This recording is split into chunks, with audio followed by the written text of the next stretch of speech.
Olá pessoal, tudo bem? Hoje no Papo Expressão você é convidado a conhecer um pouquinho mais de perto o trabalho da Fraternidade Casa de Assis, uma entidade aqui da nossa Diocese de São José dos Campos, que trabalha aí acolhendo as pessoas, os moradores de rua, que não têm um lar ou se distanciaram aí das famílias e por vezes não conseguem mais se recolocar aí, ser aceita novamente para a sociedade. Um trabalho muito sensível e principalmente colocando aí uma grande dose de amor ao próximo. Então continue com a gente, pois começa agora mais um Papo Expressão. A história da Fraternidade Casa de Assis na Diocese de São José dos Campos se confunde muito com a história do fundador, Reinaldo Fernandes Leite, o irmão Reinaldo. O advogado e ex-funcionário público sempre foi muito envolvido com questões pastorais no bairro de Santana, região norte de São José dos Campos. Mas por um momento de fragilidade familiar, surge então a necessidade de seguir o chamado de Deus, um apelo aos mais pobres.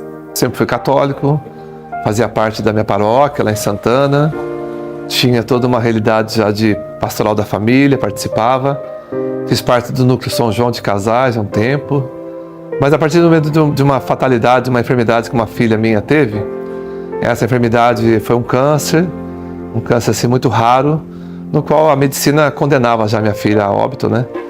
Mas eu não, pela minha fé, eu não aceitei aquele diagnóstico. A exemplo que o médico me falou assim, 20% só de chance e 80% de óbito, né? E eu não aceitei aquilo, falei com Deus e busquei a minha fé e fiz um voto com Deus, assim, para resumir mais rápido.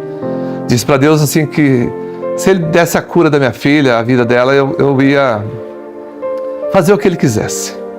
Onde o Senhor mandar, eu vou. O que o Senhor quiser, eu vou fazer na minha vida, mas não leva a minha filha, não deixa a minha filha morrer.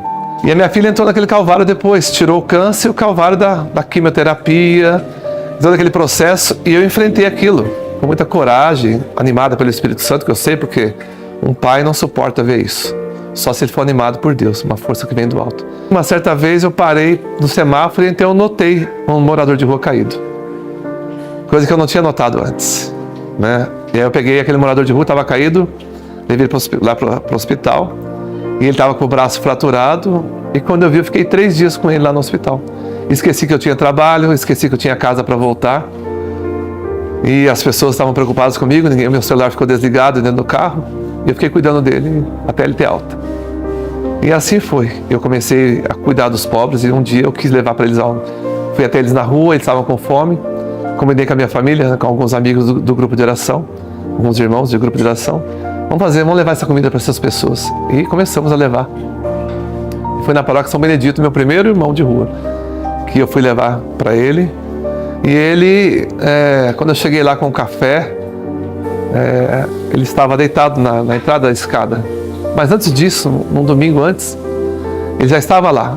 E eu fui para a missa e eu pulei por cima dele. Né? Pulei por cima dele e depois eu vi que era a mesma pessoa.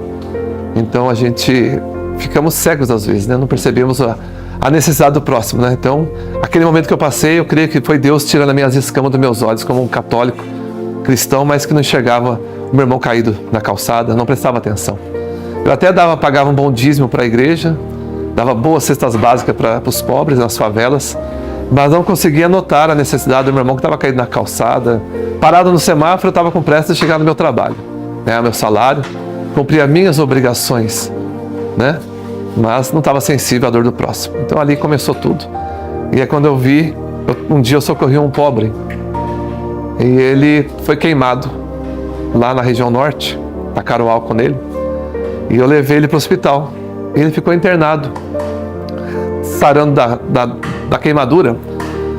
E aí quando ele teve alta, me ligaram no hospital falando assim, tem um irmão seu aqui internado. Esse irmão seu falou para você vir buscá-lo. Eu falei, mas qual é o nome desse irmão? Ela falou, a assistente social me falou. Eu falei, mas eu não tenho nenhum irmão com esse nome. Pois ele falou que você é irmão dele, você vir buscá-lo. Aí eu me lembrei de quem eu tinha levado para o hospital. E depois ele teve uma crise de convulsão, por causa de abstinência também, e foi levado para a saúde mental.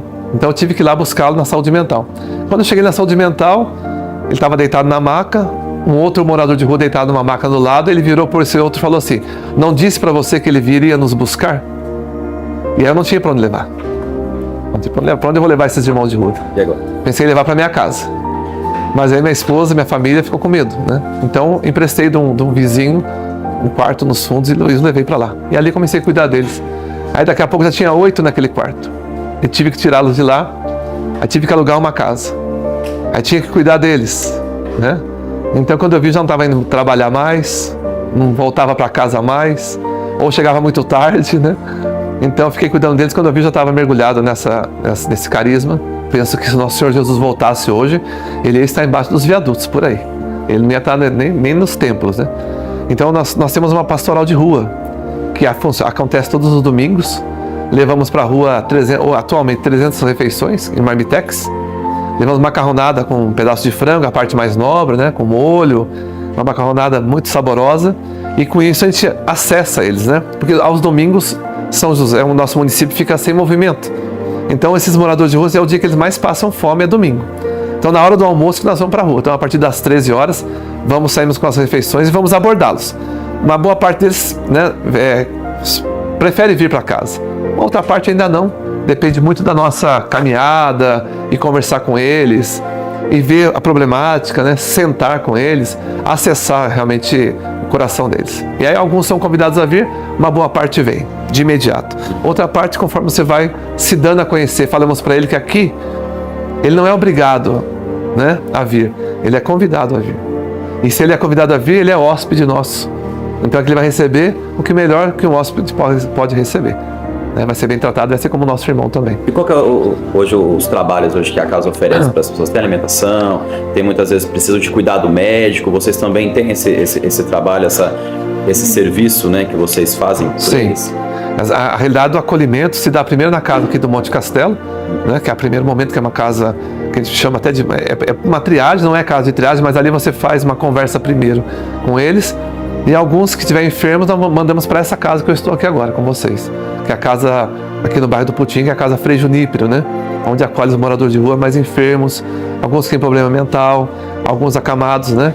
E também esses irmãos que às vezes estão na rua, sofrem uma enfermidade, um acidente, vão para os hospitais locais e por não ter um lugar para ir, muitas vezes nos é recomendado pelo serviço social que venham aqui conosco. E aqui vai ter, né, todo atendimento, vai morar conosco. Nós temos aqui também o nosso guardião, o irmão Robinho, que tem conhecimento na área de auxiliar de enfermagem. Temos um médico que nos acompanha toda semana, que é o Dr. Escada, um médico voluntário, né, que é um médico aposentado, mas muito conhecido, de renome até em São José dos Campos. Temos também o Dr. Bruno, que vem uma vez por mês. Então, e também temos uma interface muito boa com a área da saúde do município, né? A área da saúde do município reconhece o nosso trabalho.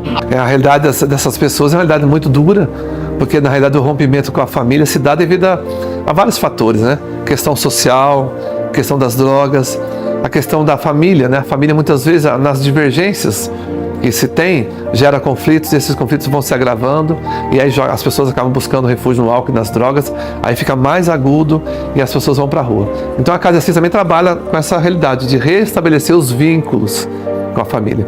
Muitas vezes não consegue voltar para a família porque é muito doloroso e então o processo é meio lento.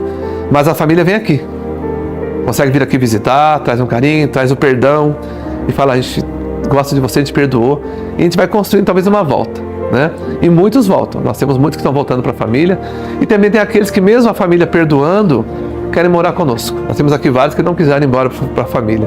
Não, tá bom aqui.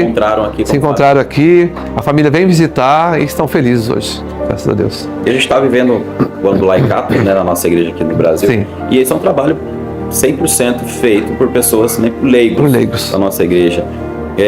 Como que vocês enxergam a atuação de vocês, o trabalho que vocês fazem para essas pessoas, né, como leigo mesmo da nossa igreja, tendo essa atuação forte e principalmente vivendo aí, traduzindo o evangelho na realidade de hoje que nós vivemos?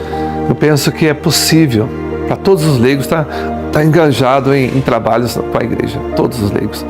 Nós temos uma realidade mais permanente, né, 24 horas por dia, que é um estado de vida, mas a nossa obra, por exemplo, a Casa de Assis, toda a obra inteira, né, não só aqui nessa diocese, como nas outras dioceses que nós estamos, ela é a manutenção dela, a estrutura, o suporte, os leigos que dão.